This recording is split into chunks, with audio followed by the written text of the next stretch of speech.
wondering what Vegas has been doing, not favoring the Sky in any of the matchups in the playoffs at all.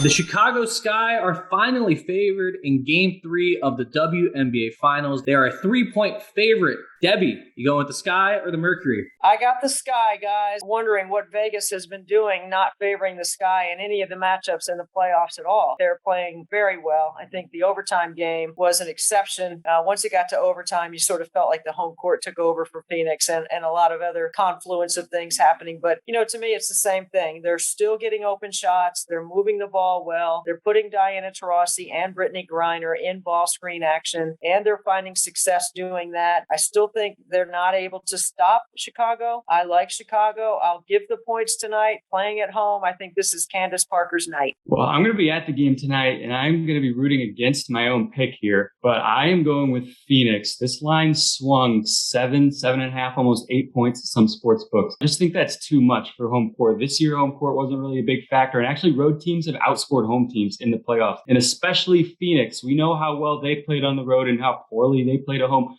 all regular season long. I expect Phoenix to come out and do the same thing tonight. Like I said, I'm going to be rooting for the Sky. I actually do think the Sky were going to pull out a win, but I think 3 points is too much in this game. I expect it to be really close again like game 2, so I'm going to take the 3 points with Phoenix.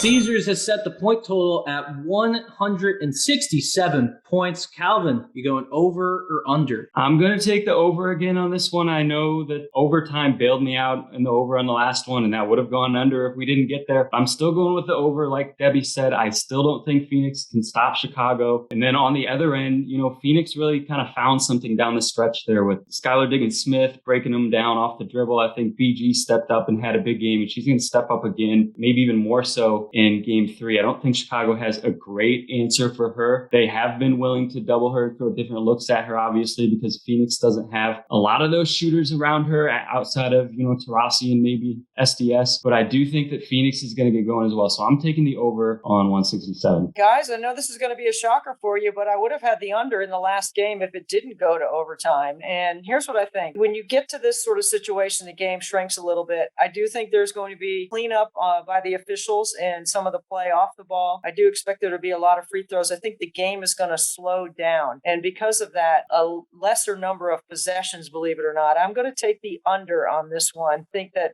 Chicago is going to be able to make free throws at the end to get that spread. Thanks for joining us on Spread the Floor. Make sure to subscribe to our YouTube channel, Twitter, Instagram at HerHoopStats, and to tune into the game tonight. Come back for game 4 where one of these teams will have a 2-1 lead, and we'll be with you again on Spread the Floor.